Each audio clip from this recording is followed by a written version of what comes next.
we can go right ahead and dive into the second segment where I talk about the Eastern Conference. Actually, before I do that, I do want to acknowledge the chat just for a second.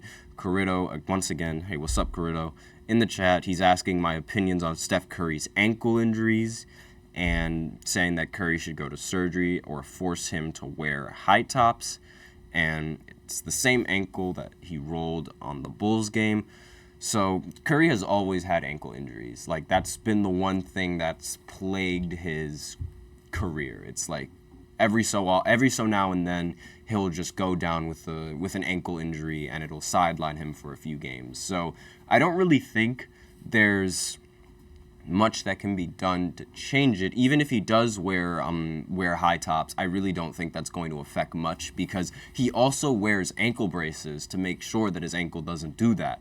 Yet, he always succumbs to those injuries. So I really don't think that it's going to necessarily plague him. He's one of those players where it's when you have a great player like him and he is an all-time great, it's most of the time they're usually able to turn it on and off, and even despite their injuries, there's numerous players who have played through injuries and have still played rather well. Then again, there's also a few players who haven't played well through injuries, but the fact that it's mainly his ankle and that's not going to affect his shooting, in my opinion, because of how the offense is set up. The offense is set up so that way there are numerous screens he can run around, and he'll be able to get his shot off just about any day of the week. So I don't really think that's going to affect him much in this play-in tournament. However, anything can happen. But regardless, let's go right ahead into the Eastern Conference and talk about the seedings, which are finally determined, because, they flip-flop every now and then. So the number one seed is obviously the Boston Celtics. They've held the one seed throughout the entirety of the regular season, and they have the most wins in the Eastern Conference. So makes sense how they hold that one seed, and they have it locked down. The Knicks actually surprised me with being able to take the second seed. Now, this is the first time that the Knicks have been able to get that high in the seedings since 2013 and 2014 with Carmelo Anthony. So, very, very surprising season coming in from the Knicks. I've said previously that if there was any team that could beat Boston, it will be the Knicks. And so far, being the second team in the Eastern Conference, I've been proved they do have the best odds. But regardless, the third seed is the Milwaukee Bucks. They ended up dropping a couple of games, which ended up moving them down from the second seed all the way down to the third seed. And the Cavs are the fourth seed. The Orlando Magic are the fifth seed. And the Pacers were able to secure their playoff spot as the sixth seed. So the play-in tournament is going to be consistent of the 76ers and the Miami Heat competing to play against the New York Knicks.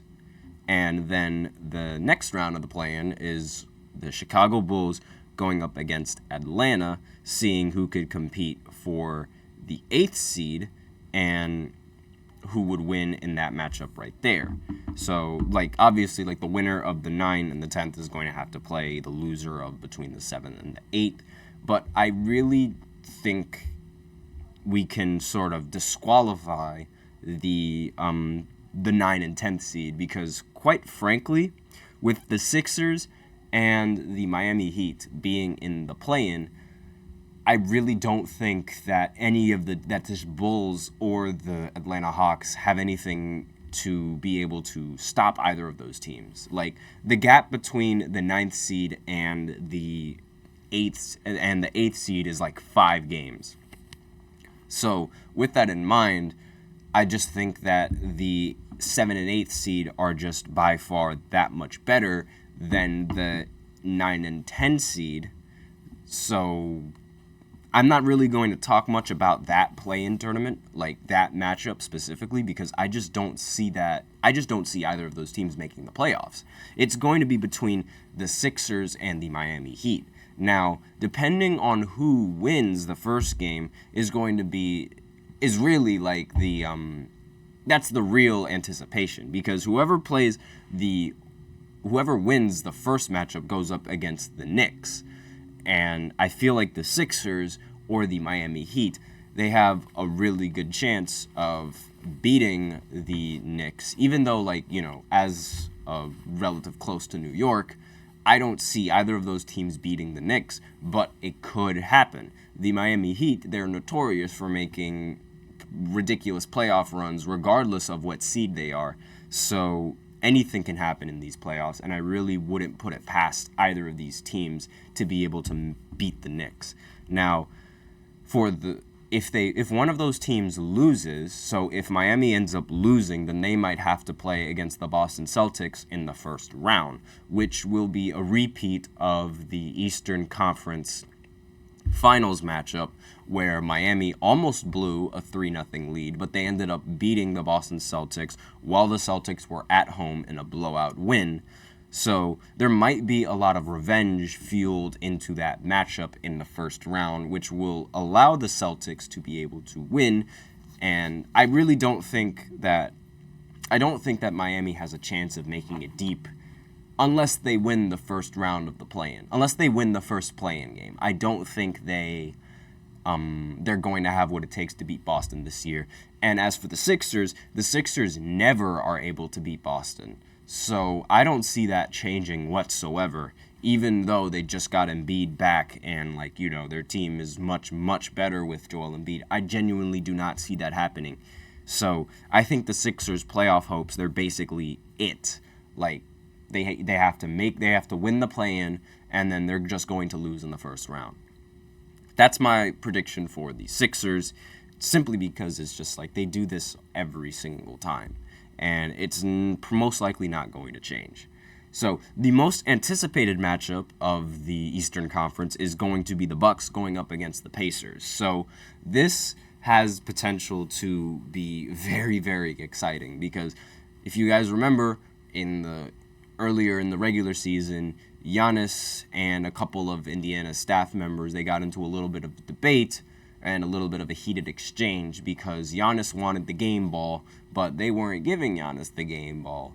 And all the drama just started flooding in, yada, yada, yada. And obviously there's a lot of bad blood between these two teams. And it's going to be very, very close. I think this series is going to go to 7 games. And it's going to come down to the very final seconds on who is winning this series. Because, quite frankly, the Milwaukee Bucks, they have not been nearly the dominant team that I thought they were going to be since getting Doc Rivers. And the Pacers, they are 4-1 in the regular season when going up against the Milwaukee Bucks.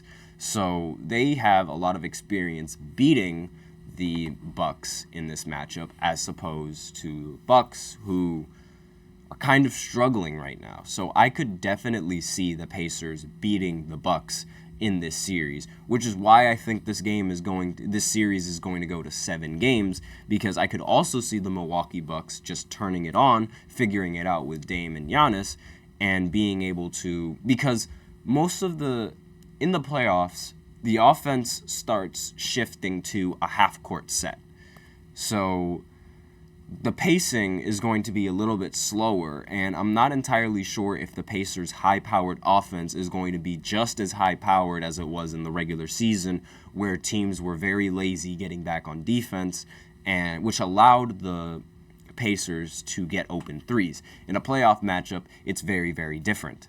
So depending on how Doc Rivers coaches, and depending on how good or bad the offense is for the Pacers, it could make or break either of their seasons, and I have this going to 7 games.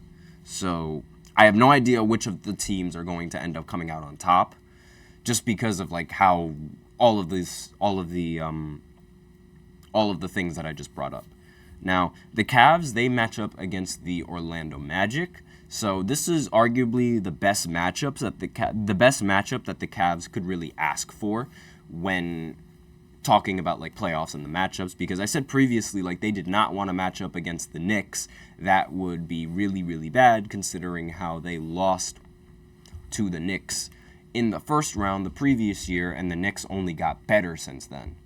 So this matchup against a really inexperienced Orlando Magic team is probably the best move for them. So I see the Cavs winning in 5 games.